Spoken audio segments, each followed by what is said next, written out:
우리의 삶의 모든 것 되신 주님, 우리가 주님만을 찬양하며 오늘도 주님 앞에 나아갑니다.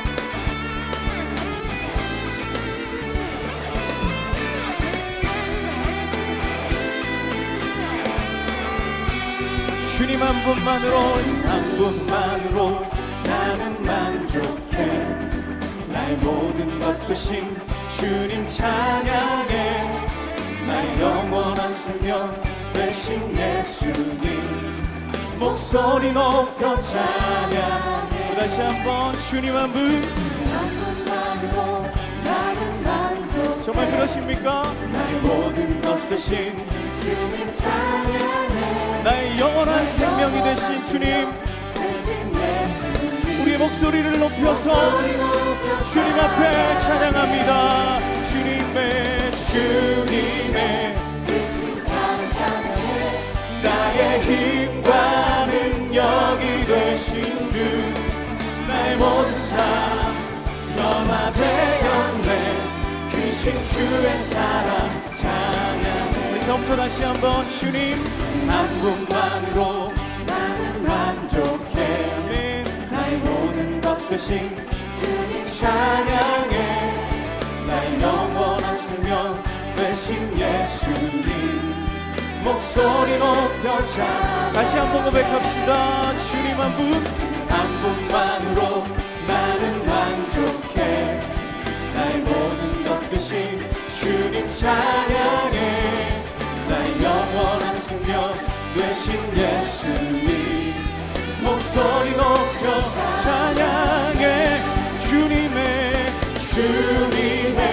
크신 사랑 찬양해. 나의 힘과 능력이 되신 주, 나의 모든 삶 변화되었네. 크신 주의 사랑 찬양해. 주님의 크신 사랑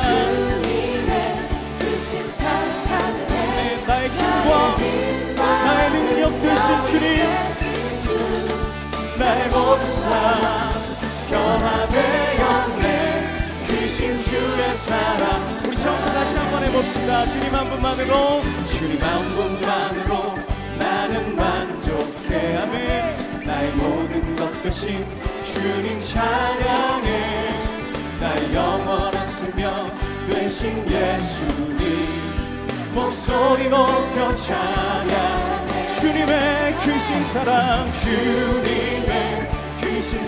찬양해. 나의 힘과 능력이 되신 주, 나의 모든 삶 변화되었네. 크신 주의 사랑 찬양. 주님의 크신 사랑 찬양해. 나의 힘과 능력이 되신 주, 나의 모든 삶 변화되었네. 크신 주의 사랑 찬양해. 아멘. 할렐루야. 예배 자리에 나온 모든 더사랑의 교회 중동부 친구들을 환영하고 축복합니다. 여러분이 지금 예배하고 있는 그 모습을 촬영하여서 앞에 있는 번호로 보내주시면 모든 친구들에게 기프트콘을 선물로 드리도록 하겠습니다. 자, 오늘 말씀은 열왕기상 17장에서 넘어가 18장, 이제 엘리야가 역사의 정면에 서게 되는 내용입니다. 엘리야는요, 아합 왕에게 이렇게 이야기했습니다. 비가 내리지 않을 것이다 라고 선포를 한 뒤에 약 3년이라는 시간 동안 엘리야는 숨어 지내게 됩니다. 자, 비가 내리지 않을 것이다 라고 했는데 정말로 비가 내렸을까요? 내리지 않았을까요? 비가 오지 않았습니다. 그럼 뭡니까? 아합과 그들이 믿었던 바알 신은 가짜다라는 것이죠. 단 한 방울의 비도 내리지 못했습니다. 하나님이 이 비를 내리시지 않는 이유, 너희가 믿고 있었던 그 바알이 참신이 아니라 거짓된 신이고 오직 여호와 하나님만이 유일한 신이시고 또한 전능하시고 이스라엘을 통치하시고 도우시는 분이다 라는 것을 알려주시고자 하는 이 메시지가 있었습니다. 이 기간 동안에 엘리야는요, 그릿시넷과 또한 시돈 땅 그 사르밧 과부의 집에서 많은 시간을 보내게 됩니다. 이 기간 동안 엘리야는 더욱더 그 하나님 앞에 준비된 시간, 또한 연단의 시간이었습니다. 이제 가뭄이 그치고 비를 내리겠다라는 이 말씀을 아합에게 전하라라는 이 하나님의 명령이 누구에게 임하냐면요, 바로 엘리야에게 임합니다. 그 말씀이 바로 오늘 18장 1절인데요. 1절을 보면 이렇게 나와 있습니다. 많은 날이 지나고 제3년에 여호와의 말씀이 엘리야에게 임하여 이르시되 너는 가서 아합에게 보이라. 내가 비를 지면에 내리리라. 아멘. 자, 하나님의 때가 되자 다시 하나님의 말씀이 누구에게 임하냐면 바로 엘리야에게 임합니다. 이 말씀이 17장 2절에서도 또한 8절에서도 동일하게 엘리야에 임했던 하나님의 말씀이었죠. 하나님은 이 오랜 가뭄에 고통하던 그 이스라엘을 향하여 비를 내리시기로 작정하셨습니다. 그리고 나서 이 숨어있던 엘리야를 드디어 하나님은 아합 왕에게 보내십니다. 오늘 말씀을 보면은요, 기근이 있었던 그 사마리아 땅으로 보내시기 전에 또 역사의 전반부로 내보내시기 전에 한 사람을 등장시키는데 그 사람이 누구냐면요, 오바댜입니다. 오바댜는 뭐라고 설명하냐면은 3절에 이렇게 설명하고 있습니다. 아합이 왕궁 맡은 자 오바댜를 불렀으니 이 오바댜는 여호와를 지극히 경외하는 자라. 3절에 여호와를 지극히 경외하는 자다라고 말하고 있고요. 또 12절에 보면은 어려서부터 여호와를 경외하는 자라고 표현하고 있습니다. 저는 이 구절을 보면서 정말 이 오바댜에게 견고한 믿음의 뿌리가 심겨져 있었구나라는 것을 느꼈습니다. 어떻게 알 수 있냐면은 여러분이 알고 있는 것처럼 아합 왕은요, 어떤 사람입니까? 여호와를 지극히 무시했던 자, 또한 여호와를 지극히 멸시했던 자라고 소개할 수 있지 않을까요?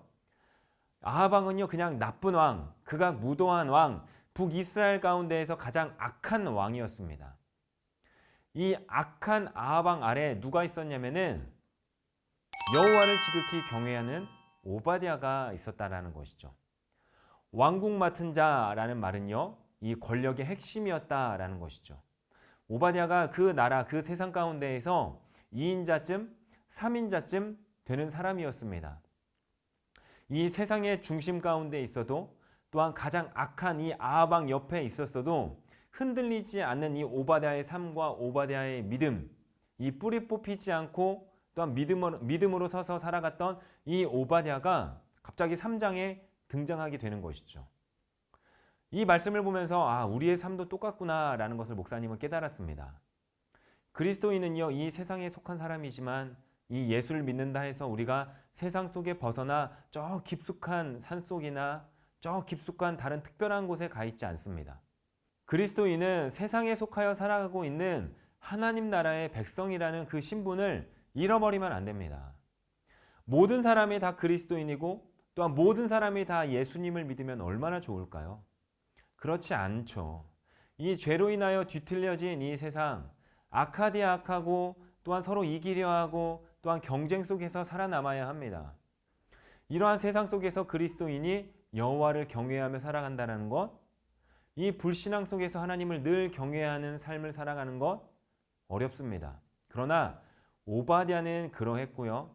또한 이 오바댜를 통해서 보여주는 것이 우리도 그러해야 한다라는 것이죠. 또 오바댜의 삶과 행실이 어땠을까요? 그에 대한 설명만 들어도 그가 신실했다라는 것을 우리는 알 수 있습니다. 그가 얼마나 신실했냐면은 그 악한 아합 왕도요, 그를 신뢰했습니다. 믿었다라는 것이죠. 또 오바댜는 어떠한 일을 했습니까? 또 살펴보면은 아합과 이세벨은요, 이 엘리야가 예언했던 그 가뭄 재앙 이후에 엘리야와 선지자들을 죽이고자 했습니다. 그들은 우상을 숭배했습니다. 그래서 여호와를 믿었던 선지자를 다 없애려고 했습니다. 즉 오바댜가 살던 그 시기에는요, 그리스도를 믿는 사람들, 그리스도보다 하나님을 믿는 사람들을 박해했고요, 또한 핍박했고요, 죽이려고 했던 심각한 시대였습니다. 네, 수많은 선지자들이 이 이세벨의 괴롭힘 아래에 있었습니다. 목숨도 위태로웠습니다. 아니요, 목숨을 잃어갔습니다. 다행인지 모르겠지만 이 이세벨의 손에서 피해 도망친 선지자들을 동굴에 숨기고 또한 식량을 공급해줬던 이 사람이 바로 오바댜라는 사실이죠. 100명의 선지자들이 이 오바댜 한 사람을 통해서 생명을 건지게 되는데 그게 4절입니다. 이 이세벨이 여호와의 선지자들을 멸할 때 오바댜가 선지자 100명을 50명씩 굴에 숨기고 또한 떡과 물을 먹였더라라고 나와 있습니다. 자, 우리가 여기서 할 수 있는 거는요, 이 오바댜의 믿음과 신앙은 자신 한 사람에게만 국한되어 있지 않는다라는 것이죠. 어려움에 처한 다른 사람들까지도 돕고 확장되어진 이 모습을 우리는 볼 수 있습니다. 이 믿음의 사람은 타인의 고난과 타인의 고통을 외면하거나 방관하지 않습니다. 오히려 자신을 희생하여서 타인을 살게 하고 또한 타인을 숨쉬게 하는 사람이 바로 그리스도인이다라는 것입니다. 하나님을 사랑하는 사람은요, 이웃의 어려움과 고난을 함께 짊어지고 갈 수 있는 사람입니다. 그리스도인이 희생하지 않고 자신을 내어주지 않으면요, 다른 사람을 살릴 수 없습니다. 세상을 변화시킬 수도 없는 것이죠. 그러나 자신을 내어줄 때 하늘의 밀알이 땅에 떨어져서 열매를 맺고 또한 그 희생과 그 사랑과 용기 위에 생명의 꽃이 피어난다는 사실을 기억해야 할 것입니다. 이것이 우리에게 예수님이 주신 사명이고 우리가 걸어가야 할 십자가의 길입니다. 우리가 오바댜를 통해서 기억해야 되는 것은요, 참된 그리스도인이 여호와를 경외하며 또한 그 받은 사랑을 흘려보낼 줄 아는 사람이어야 한다라는 것이죠. 그래서 세상과 하나님을 연결하는 연결고리가 되어야 한다라는 것입니다.